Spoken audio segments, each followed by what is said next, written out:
Okay, my last journey today for the superset exercises is going to be for the glutes and the hamstring. Also, it's going to involve the posterior chain, so the lower back. All that lumbopelvic hip area on the back side is going to be worked here. Now, what we're going to do is we're going to start out with a barbell RDL. Very, very important, again, that you learn how to hinge at the hips. If you'll notice as I'm doing this movement, my back stays straight in that neutral position. All the pivoting is done at the hips, just like I've got a hinge there.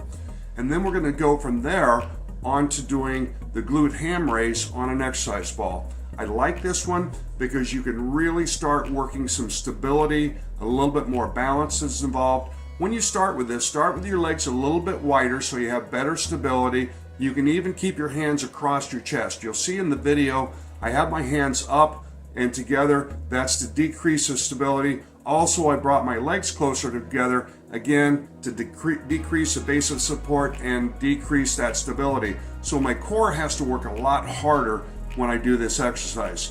But when you do both of these back to back, it's really going to hit those glutes, it's really going to hit those hamstrings, and it's really going to help as far as stabilizing the posterior side of the lumbopelvic hip complex, which really is the core of the body. Now, as always, if you have any specific questions, anything I can help with, don't hesitate to send me an email. I'd be glad to help you out with any specific questions that you may have in your situation. Today I'm going to be demonstrating the RDL, or the Romanian deadlift. This exercise is specifically important at strengthening the entire posterior chain with a lot of focus on the glutes and the lower back. It's a great core movement. It's a great full body movement to help increase your flexibility. Now today with the demonstration, I am going to be using lifting straps.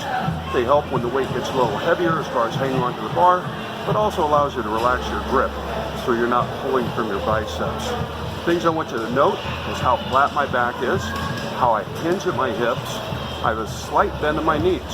Now before I start, you notice that my knees will be bent. I'll have my chest out, head up, and all I'm going to do is just push my buttocks backwards as I allow the weight to drop down toward the floor. I go down to the point I feel the stretch, and then pull back up from there. Again, great for your buttocks, great for your lower back, and great for that flexibility. So here we go, demo one.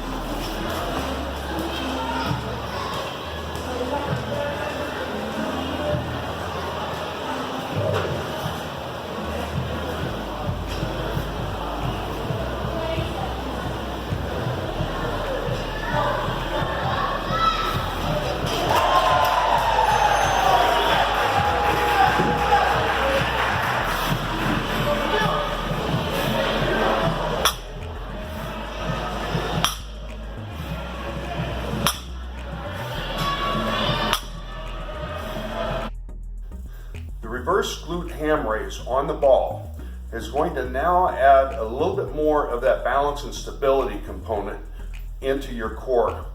You're still working the core, still working the posterior chain, the hamstrings, glutes, lower back, quadriceps, all of that's coming into play, but now the ball is going to come into play and be wanting to move on you. Makes it a lot more difficult, so work this when you're looking for something to challenge more of the balance and stability of your core. First thing is get into position, head and shoulders supported on the ball, arms up in the air. We're going to lower down and push up. You can see how the ball moves on me. Now right now my feet are apart. The closer I bring my feet, the more challenging this now becomes.